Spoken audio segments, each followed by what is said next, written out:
What's up, guys? Guy here. Draft night, and Niners made 2 trades. I actually really like what they did. I'm a big fan. They traded the 27th pick to Miami. They got 30 and 90, and then they turned around and traded 30 to the Jets, and they got 33 and 172. That means that you got to rush home from your 3 o'clock Orange Theory workout on Friday to make it back in time for the 49ers pick. If you are doing that, if you happen to be a workout guy, then great. Then you better rush home.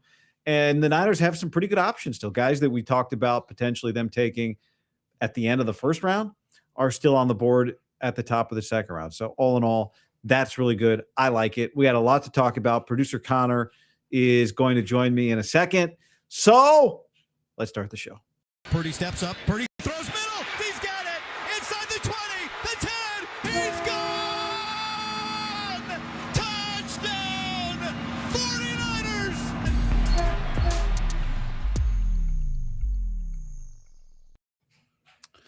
All right. The show is brought to you by Puesto Mexicano Moderno. And producer Connor is here.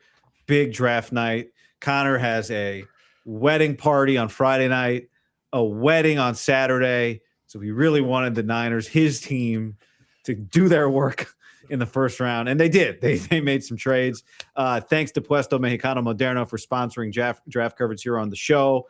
It is fantastic food. Nick Wagner, frequent guest of the show, texted me today that he and his fiance were having lunch at Puesto Santa Clara and that he loved it because, of course, he loved it. Everybody loves Puesto. It's great. When you go to Levi's, as Connor does all the time, there's 2 locations there, but you got Santa Clara, you got Concord. We should meet up in Concord and go to Puesto, Connor. And they got Southern California, Orange County, La Jolla. The food's fantastic. The vibes are great. I think vibes are pretty good right now on this show. I was feeling a little down because I was jealous of how well the Rams executed. I am pro the Ty Simpson pick for the Rams. I thought it was essentially what I wanted the Niners to do last year for Josh Simmons. It's so easy now in hindsight because Josh Simmons didn't and still he still could get hurt. So whatever. Hopefully, ironically, Michael Williams is the one that got hurt. But they went early. How often you get a chance to get a quarterback in the first round if you're a good team without making a trade, which is what they did. You know, like the Chiefs got Patrick Mahomes. That would have been worth 5 ones, but they didn't do 5 ones, but they had to make a trade. Guess who wanted? Did you see that story like in the last 2 weeks? Sean Payton was dead set on drafting Patrick Mahomes to New Orleans and didn't get him. Andy Reid jumped him. Brett Veach jumped him. So anyway, it's just such a rare position to be in if you like the player. And in this case, any quarterback you just tend to like a little bit more if it's going to be with Sean McVay. Or, sure. You know, I think any quarterback you like a little bit more if it's going to be with Kyle Shanahan, which is part of the reason I like the Trey Lance deal. If you're like, well, that didn't work out, well, like it's still not working out. It's not going to work out. So whatever, water under the bridge. But so I was a little down because I thought that was so well executed. But I feel good now. I like these trades. Even beyond that, I mean, the Rams, they had 2 first-round picks with the Falcons trade, and then they used one of them to get McDuffie. So that's a first-round pick, all-pro player. So yeah, they got their defensive need, and then they went out and got the future. Sounds like Sean McVay is probably here to stay, which is another wrinkle to that pick. Or is he just saying that's the next guy's problem or, you know, opportunity? It's a great question. Like, I guess if Ty Simpson looks good in practice, then Sean McVay stays. If Ty Simpson doesn't look good, then Sean McVay goes to Amazon when Matthew Stafford retires. That's a good call. Actually, that's a great observation, Connor. Like, why wait until Stafford retires? It is actually part of the deal probably for the Rams and making sure they keep McVay. It's like, let's get him the quarterback early so we don't get into this like limbo situation. Who do you want versus going out and getting a free agent? Now you have the reset clock, so to speak. Let's say Stafford wants to go out next year after next season. McVay has a shiny new toy. He can go reinvent himself and prove that he's, you know, that ultra play caller once again. So I think that indicates McVay is not going anywhere. If I had to put money on it. But yeah, the Rams, they went up. That was a surprise to me. It wasn't a surprise to the guys on the desk on the NFL Network. They sort of tipped that pick right there, which I thought, you know, what are we doing? Like, we could see that on Twitter, but you can stay away from Twitter and get the reaction real time. But then they're like, I think it's Ty Simpson here. Yeah, Klatt was like, there's a lot of smoke. And then 30 seconds later after the pick, Klatt was like, well, we were told that blah, blah, blah. I'm like, okay. And Joel's great. I think Joel's awesome. I love Joel. They're great. Yeah, clearly we were both watching the NFL Network coverage with Daniel Jeremiah because that's the go-to guy. That's our guy. I did say, let the evidence show today on the podcast that I put out this morning, because I was hearing it this morning, that the Niners, and everyone was saying the Niners are going to try and trade back. What I added this morning was they're going to trade back within the round. The Niners thought they had a good chance to trade back within the round. They did. Which is what they did. And then they did it again. And I thought it was great. Like I started the show by saying it, but I'll say it again. Like, I know obviously you always want to pick just because it's fun, but what you really want is to get value. And the Niners need more picks. And they didn't really lose any value in terms of like the quality of player. Denzel Boston obviously is still there. For me, that's not their pick, but that's a guy that got mocked a lot at the end of the first round. Emmanuel Pregnon, the offensive lineman out of Oregon. I think it's interesting. Emmanuel McNeil-Warren, I don't know. Tell me if I'm wrong, Connor. I thought most mock drafts I saw had two safeties going, and those safeties being McNeil-Warren and Thieneman. Yep. Again, I thought it was interesting that Daniel Jeremiah said something, because I've said this. I thought the Thieneman hype, I didn't quite get it.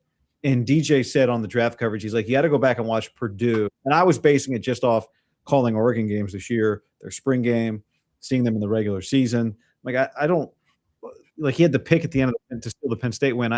Anyway, this is not a Thieneman podcast, but DJ said you got to go back and look at Purdue. Yeah. It's like, all right, I wonder what guy has to say about Thieneman. Niners just made two trades. I wonder what guys say about Dylan Thieneman. Whatever, who drafted Cover it all. Yeah. This could be Guy Football Focus, Connor. That's right.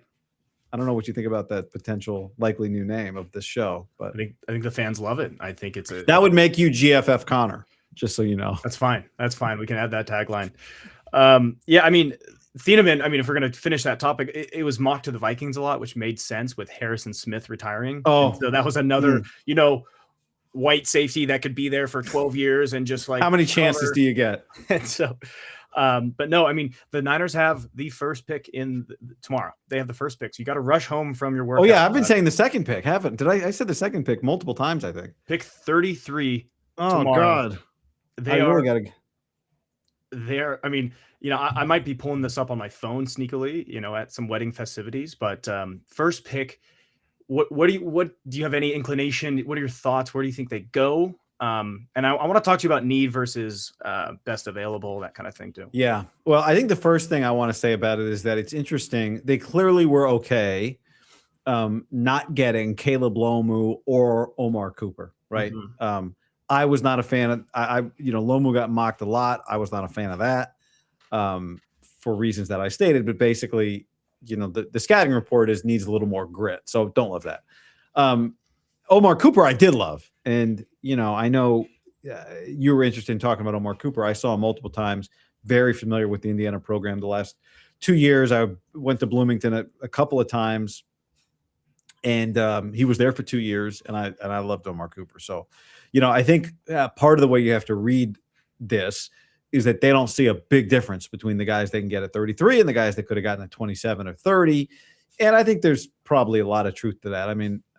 You think about the year the Niners weren't able. Think about that a couple of years ago when they were not able to trade out, and they ended up drafting Ricky Pearsall. And you could argue Cooper DeJean would have been a better pick, but the guy that comes to mind, Ladd McConkey, went a few picks later in the start of the second round. So another example of like you can get a good player at the end of the first round. And if you can't get out and you got a player, then take a good player. But if you can get to the top of the second round, then you might be able to get a comparable player. And so, I think that's the first thing to say is just you look at the guys that were that are still on the board. Yeah. But you look at the guys that are still on the board. Like I don't. Have you seen Emmanuel Pregnon mocked to the Niners much? I don't know if I have. He's a guard. He's from Oregon. I like him. Like, to me, I know you can get guard value in the third round. I know you can get guard value in the fourth round. I can get guard value in the fifth round. And now the Niners do have a fifth rounder. What is pick 90 that they got from the Miami trade is a third rounder, right? Yep. And then pick 179 is that the fifth rounder, which is where John Lynch thrives, of course. Which is where, yeah, one of the which one of those is going to be a running back, I guess is the question. Yeah. But like, I mean, I want a left guard. That's what I want. So I'll be happy with a receiver. I'll be happy. Honestly, I will be happy with a safety. Like, I do think they could use a safety, and I know they've got safeties, but I think you're still looking for somebody who is just like what you thought Talanoa Hufanga was going to be, which is like your safety for the next 7 years, 8 years, So it just feels like that spot is always. And then the other one you asked me, go ahead. No, I mean, that spot is always so close. And then it was there with Hufanga. And then, obviously he's gone. So, but it sounds like you want one of the Emmanuels, right? You want one of those. Yeah. I'm one of those God with us. Yeah. When I did minor league baseball, you might be a little too young. Do you remember the Giants had a guy named Emmanuel Burris? Of course. Yeah. You remember Emmanuel Burris? I remember Emmanuel Burris. Yeah. So I was calling games for the Fresno Grizzlies, which were the Giants AAA team at the time. And Emmanuel Burris came up on his way to the big leagues, the AAA, and we were calling him Manny Burris for like 2 weeks. And then somebody said, Emmanuel's mom called and he wants you guys to call him Emmanuel. Love it. Okay. So. Solid role player, I think, for the 2010 teams. Is that sure? Maybe 12 way back. Yeah.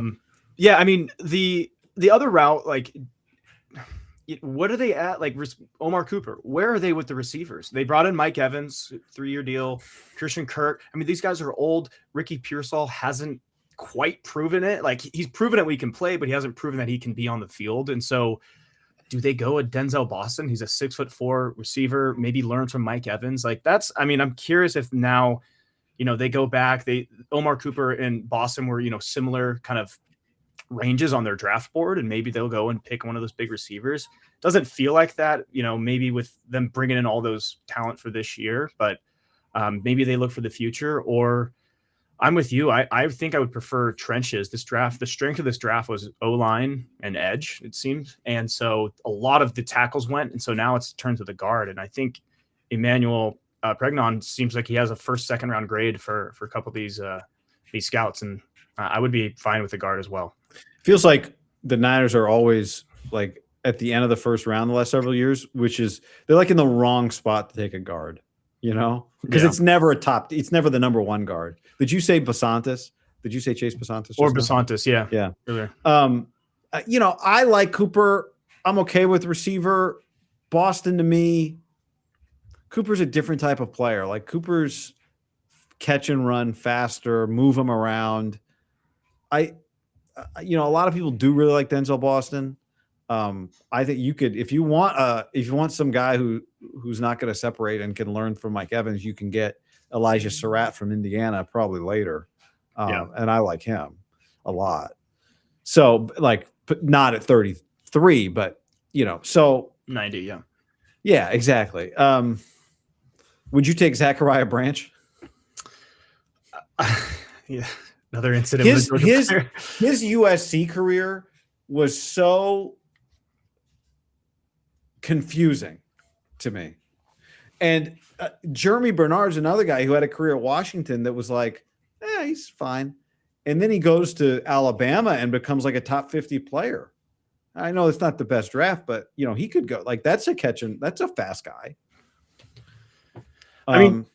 Zachariah Branch, another small receiver. I mean, they have Mike Evans, right? But like, I guess small receivers that can get open. What was like the main problem with the Brock Purdy down the stretch with good defenses? It was guys couldn't get open. So maybe they want to solve with speed. The other half of that is like the O-line. People got the Seahawks got pressure with 5 and 4, and they got tons of pressure. So it's either getting open or addressing that offensive line with the guard. So if Shannon can scheme Branch open and be happy with that in the slot. No, I wouldn't do I wouldn't do it. And it has not because of he got arrested for like, it was dumb. It was dumb. Yeah. So whatever. Like, I'm not going on my way for him, but like, it's not about that.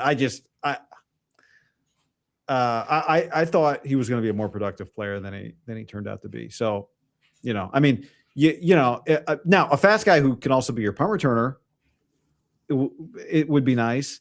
But really, when we talk about fast, I think we're really talking about separation. Right. Like, do you create separation, or are you a contested catch guy? Which is why Mike Evans is great. Wouldn't you love to know where Bryce Lance is on the 49ers draft board? The receiver from North Dakota State. Would you even? They wouldn't dare. They wouldn't? I don't know. What if he was like clearly their best player on the board? What number would he get? Well, 5's not available. Oh, yeah, I guess 5 is not and available. Because 13 wasn't available. That's right. So Evans with the 5. I don't know if they would want to like reopen that scat. I mean, it's probably a tough spot for the guy. Right. Yeah. But okay. Question. Do you think, what are your thoughts on a need versus best available? Just that kind of like, this feels like go ahead. Yeah. It's a good question. John Lynch said the other day he didn't know if they were in a position to do best available. I think they kind of are. I think they've got enough spots where, unless the best available guy is a quarterback or a running back, or what other position would you not draft the best available player? I mean, maybe they wouldn't do it at corner. But tight end, maybe we would do a tight end. I don't know. I mean, Greenlaw, I don't know. Somebody who can run and cover Jeremiah Love, which, by the way, we didn't mention Cade McDonald from Ohio State, right? You like him, the defensive tackle. That's another guy kind of in the range of 33. Running, Jeremiah Love goes 3rd overall to the Cardinals, which is fine. He's not it's interesting. Like he's so talented. He's not as much a between the tackles guy, which I don't. My first reaction was like, "Whoo! All right, he's not going to gash the Niners. He'll stretch them out. Yeah, he's not going to gash them. Yeah. Like I almost feel like they're better with that type of guy.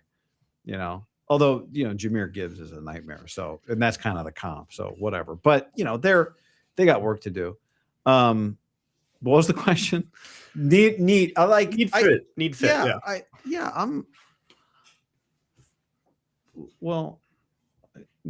Need fit. You didn't ask best player available. You asked need fit. Well, sorry. Need best player available. Yeah. Well, but like to your point, like fit to me might be something different than do you have a spot. Fit is just like, look how many guys play at all these positions with the like. Offensive line doesn't rotate. Quarterback doesn't rotate. Running back on the Niners doesn't rotate. Kidding. But like everybody else plays, if you can get on the field, receivers hard to get on the field. They would, if you told them right now, like Jordan Watkins is going to take a step, that'd be great, But that's I don't know. I guess what I'm saying is like, it feels like this is a weird draft for that, because in this draft, there might be 5, like there's probably not ever at any point a clear-cut best available. So this is probably a just take the fit guy. If somebody's going to need a guard and they'll take Pregnon, and someone will need a safety and they'll take McNeil Warren, right? Like that's what this draft feels like. Well, it's like the question. I mean, are they pushing their chips? It seems like they're pushing their chips in, right? They got Trent back. They have Mike Evans. They have Greenlaw. These older guys. I mean, they have some of the core, but everyone's aging. So it feels like this is another push, which makes me think, they might be going sniping for some needs and just to fill some spots, hoping, on the injury luck, cross our fingers there. But I mean, I guess the theory, right, is like positional value in the first round. And this draft was an anomaly with the positional value. I think you talked about that. And then it goes maybe best available, then to need. But I think once you get out into the second round, I mean, are you going first pick of the second round? Are you going to go the whole board is available? So you're just going to go like our best player, probably, right? Is that the idea? I think, best player highest on the board. Yeah. I mean, but again, like your best player, like I just think they might look at it and be like, we think Drake London's better than Emmanuel. Well, if they did that, they would just take Drake London. Is a cool spot to be in, though. Like to have all night to debate. Like, how do you sleep tonight? I guess True. you may already know who you're going to pick too. Yeah, that's a good point. And you're probably going to try and trade, maybe try and trade it too. That's actually great from a trade standpoint. It's great leverage to have that spot. They have 20 hours. You can, you can. I look forward to Schefter's like 9 a.m. tomorrow. Is he going to be Schefter or Schrager? Like, the Niners are getting a lot of calls at 33. That's why you don't cancel the Orange Theory class. This is like when they trade the pick again, you're like, what? Rush home sweating and then I'm a fat ass at home and they traded the pick. Push-ups. The other thing I was surprised you could just self-motivate. That's true. They were able to trade back with a really 2 quarterback draft, right? 2 first-round quarterback draft, and they're still able to trade back. A lot of rebuilding teams, apparently, the Jets and Dolphins. But I thought that was interesting. I do like, you said it earlier. They got the pick for, I'm going to call it Osa back from the Cowboys. What's the last name? Odigizua. They got that pick back. They got pick 90 back. They traded 92. So they're like, they're self-sufficient with the 3rd round there. And they clearly want a lot of players, so they want depth. But I'm very curious to see how they go. If they go for need, it would probably be, I guess edge, right? Would be the biggest need, or receiver. Or do they just go and pick a safety because that's the best player they have? So I'm curious to watch that tomorrow. Yeah, it's actually, you think you'd be mad about a team trading out of the first round and you get all fired up for the first round, but I got kind of fired up for the trade. A couple things just real quick. Well, not real quick, but I just wanted to roll through, like, if I think 99% of people have watched the draft, but if you listen to this podcast, David Bailey, 2 out of Texas Tech to the Jets. Interesting just because he used to go to interesting to me just because he used to be at Stanford, and Stanford could have had the 2nd overall pick in the draft. How about the Chiefs letting one corner go, Trent McDuffie, goes to the Rams, and then they make a move to get their guy? And I thought his interview, I texted you this. I thought the draft was moving too quick. I thought I'm not going to say there were too many commercials because I work in TV and, you got to pay the bills. But I just noticed how many commercials there were. The reason I thought it was too quick is, like, there would be a trade and then they didn't have time to even tell you who the Niners made a trade, but somebody else made a pick. And it's like, I got to go to the internet. Right.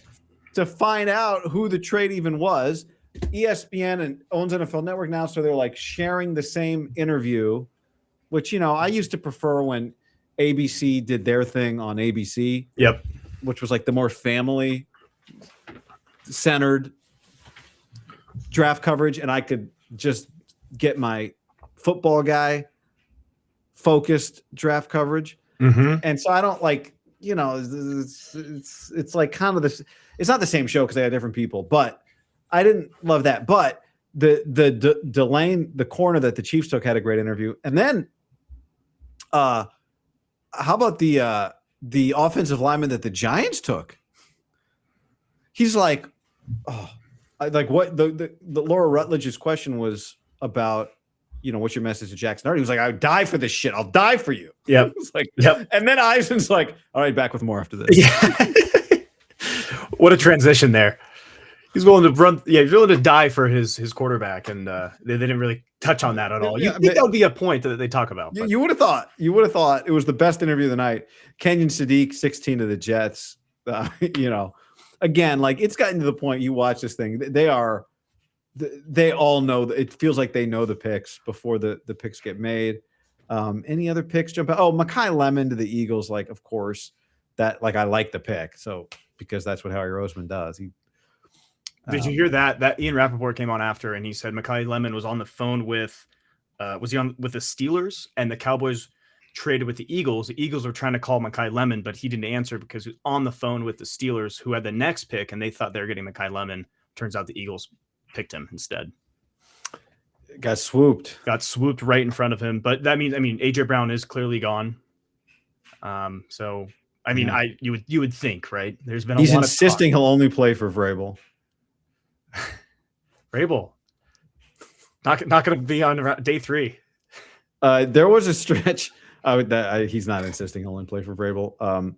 But there was a stretch at 21. I forgot about this, where it was like every guy that's been mocked to the Niners got drafted. Ian Nacho, the offensive lineman out of ASU, Mesidor from Miami, Malachi Lawrence from UCF, Casey Concepcion from A&M went to the Browns, like 4 in a row. Yeah. And that is when I felt like, yeah, okay, they're gonna trade. Yeah. And I just, as we're doing this show, Connor, I just got a text from a member of a scouting department of another team who was drafting in the same realm as the 49ers.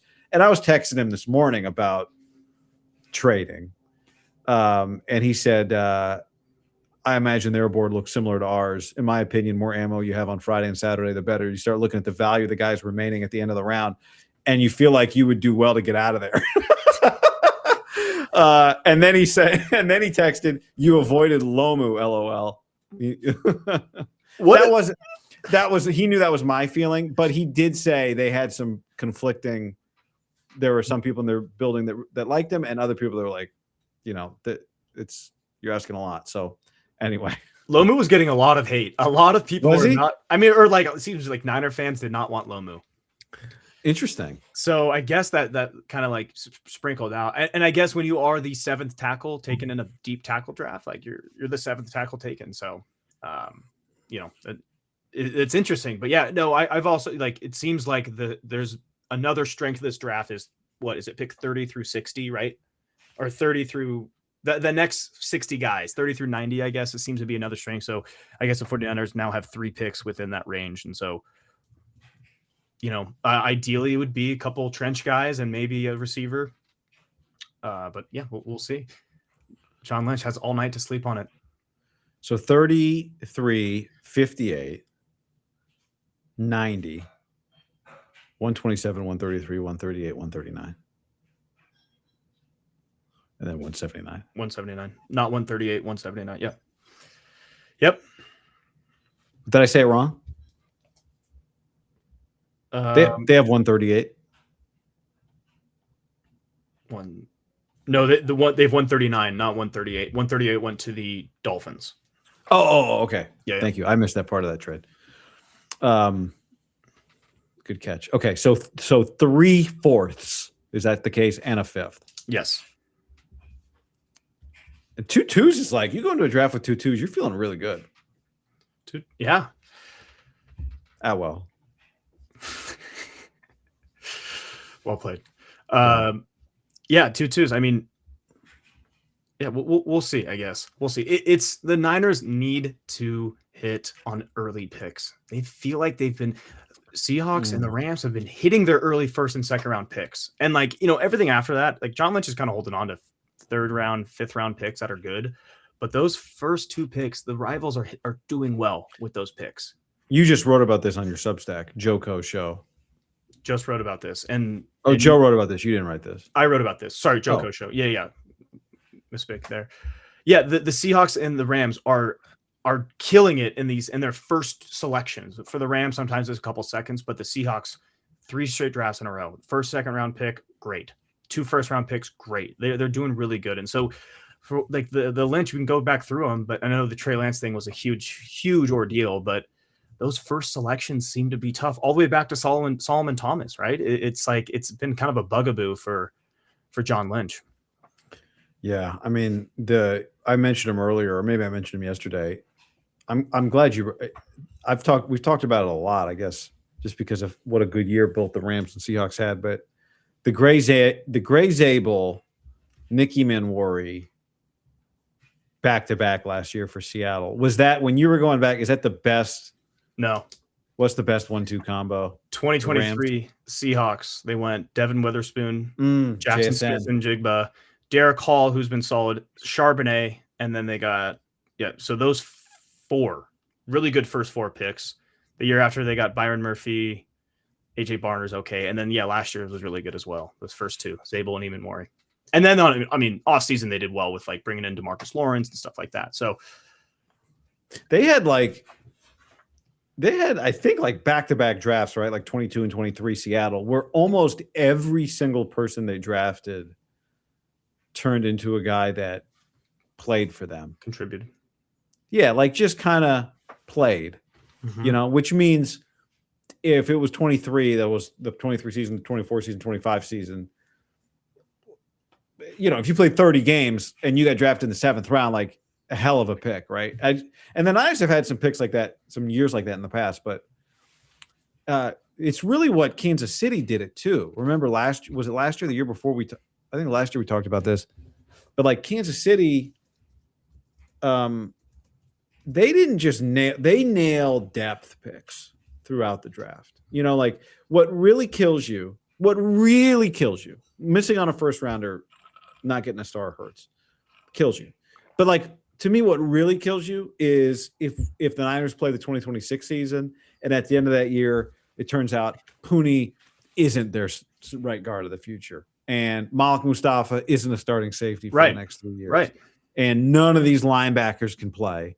And Renardo Green actually, you know what?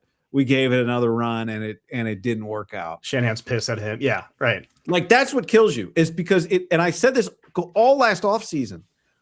Everyone was so fired up about the draft class. I'm like, look, playing 40 or 50% of the snaps as a rookie is very different than your second year and all of a sudden there's more on you.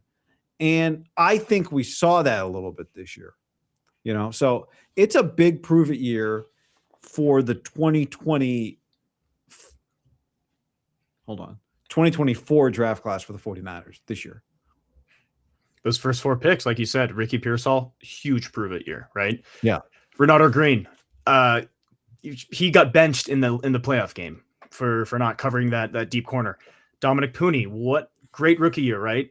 What happened last year? Injury, maybe it wasn't himself. Malik Mustafa got injured, but he showed flashes, but can he be the guy, like you said? So it is a prove it year. And to your point about the Chiefs, I mean, look at 2022 draft. McDuffie, Karlaftis, Sky Moore, Chanel, I remember him playing good player. Jalen Watson turned out to be like one of their star corners. They got him in the 7th round. So like they just, you know, you hit on 3 or 4 picks and you are back to reset. And I know that's not breaking news, but the Niners need to hit on especially these earlier picks. So tomorrow afternoon.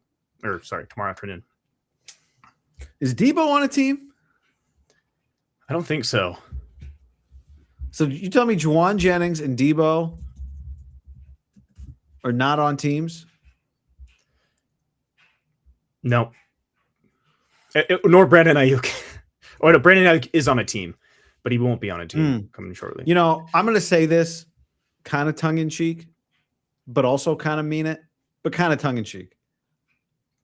Because players age and fall off, you know, like it changes very quickly. So, you know, this doesn't disprove a point, but all the like, Brock's only good because of the Avengers. Like Debo can't get a team. Jennings can't get a team. Now, again, they were different players, you know, especially Debo was a different player a few years ago. And Christian is an Avenger and Kittle is an Avenger. But like people make it like, Ayuk's gone and they're still one of the best offenses in the league. Yeah.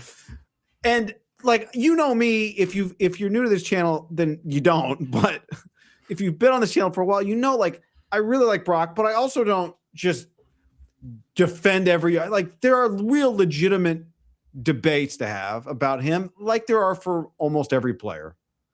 My thing is always like, if people are going to debate Josh Allen, then you can certainly debate Brock Purdy or Lamar Jackson. That like it's totally fair, and you still can be a top 10 quarterback and have people debate you. But where I'll defend him is like there was all this. Well, it's the Avengers. It's like it's like the Avenger. It's like one of those Marvel movies where they didn't get the rights to all the Avengers. You know, it's like that's not. You know, I'm now I've taken it a little too far, but I think it gets overstated a little bit. Yeah, I mean, Debo, like his best year was with Jimmy G back in 2021. He was still good, like you said, but he also elevated Juwan Jennings. Like he did his part as a quarterback to elevate some of the players. Yeah. And yes, Kittle and McCaffrey are studs and have been studs. And Ayuk was elevated. Also, he came to play in that 2023 season. But yeah, I mean, now he has Mike Evans, who I'm really excited for the Mike Evans. Shanahan, what are they going to do with him? Are they going to like, you know, big time body for slants, direct reaction? Yeah. Connor, hold on a second. My guy Yogi Roth just FaceTimed. We're actually doing a show right now, but I only answered Yogi because I want to know, was Ty Simpson an Elite 11 guy? Of course he was. And you're on the record here. Is he good? Oh yeah. Ty's like smart, polished, can do all the things. They love him there. I spent time with Kalen and company this past spring in Tuscaloosa. Was I surprised that the Rams took him? I was. Because I'm a believer now, like, it's hard to draft a quarterback and actually win versus let somebody else develop that player and then go get him. But they're going to do that.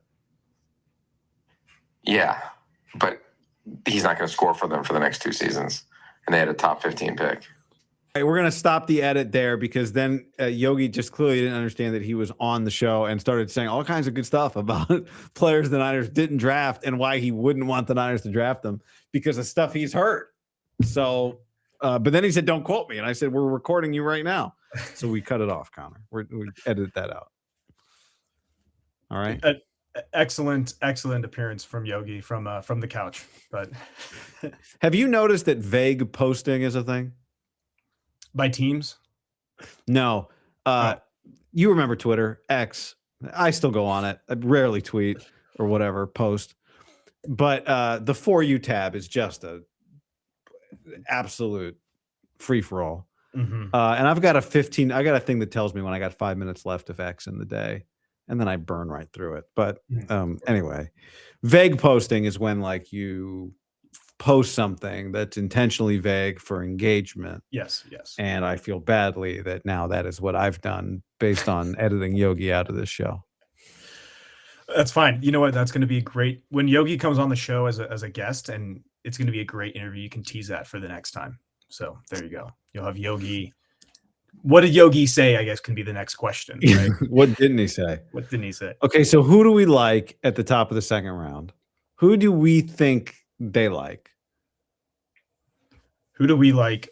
Who do you like that you think they would like? Who's your pick? 33. If they keep it. If they keep it. I think they go interior offensive line. I think they go one of those guards. The Texas A&M guy or Chase Basantis or Emmanuel. I think they go Basantis, sorry. Beef up the trenches. And I think don't say sorry. I was saying like you said it right. I'm just saying like I think Basantis that you're giving me the option. I've been screwed up names pretty much all day. Good. But I would assume they would go there, beef up the trenches since they've addressed, I guess now I'm talking needs, but they've addressed the defense last year. This year, offensive line needs to be paid attention to at some point. I said Pregnon earlier, but I like if you tell me they're taking a guard, I would predict they take Basantis. Okay. I guess you could go with. I'd be curious if they really like the safety, if they would take him.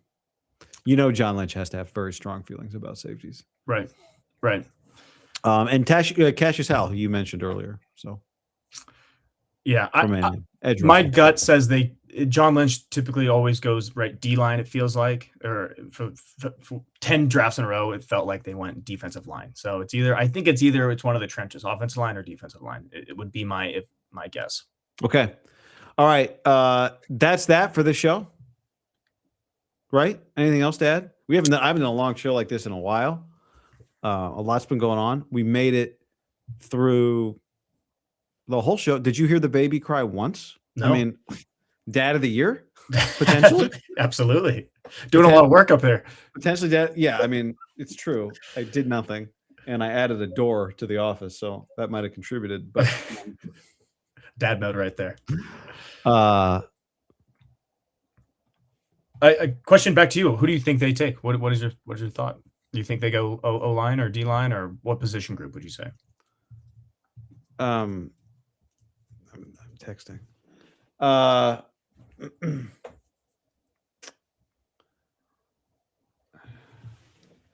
don't know. I don't know. Like, I think if you tell me what position they go, I could tell you who they would or wouldn't. Like, you tell me guard, I'm thinking Basantis. If you tell me receiver, I'm thinking not Boston. If I tell you D-line, McDonald, sure up that inside. I'd be all for it. Yeah, stuff the run. Don't get ran on. Sure up the inside. I would be fine with that as well.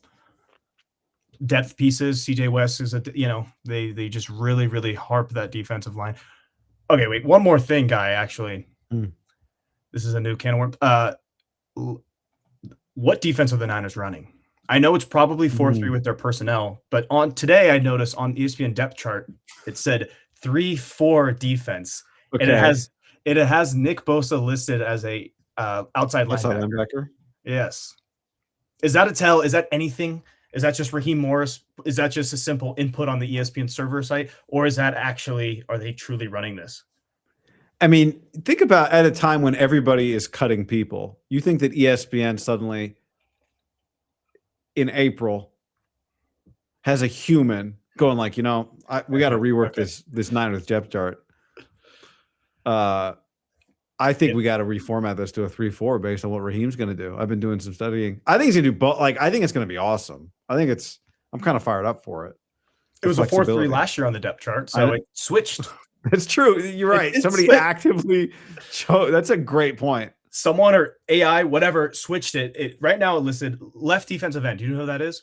CJ West. Okay. Nose tackle, Alfred Collins. Right defensive end, Osa. Weak side linebacker, Nick Bosa. Strong side linebacker, Michael Williams. So here we are. Bosa shrug. Maybe it's a 3-4 now. Okay. But yeah. You just got to be able to run the wide 9. That's what we know. You have to run the wide 9. If you're not running the wide 9, you're not playing defense.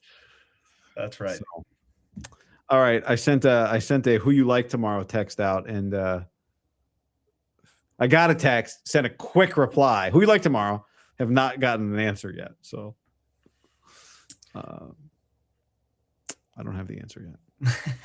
We'll wait on that one. They could trade. That's the other thing. They could trade it. They're not. I think they got to stop trading. They could trade it, but this is like John Lynch making up for all the trades he couldn't do in 2024 and 2025. He's getting his trades in.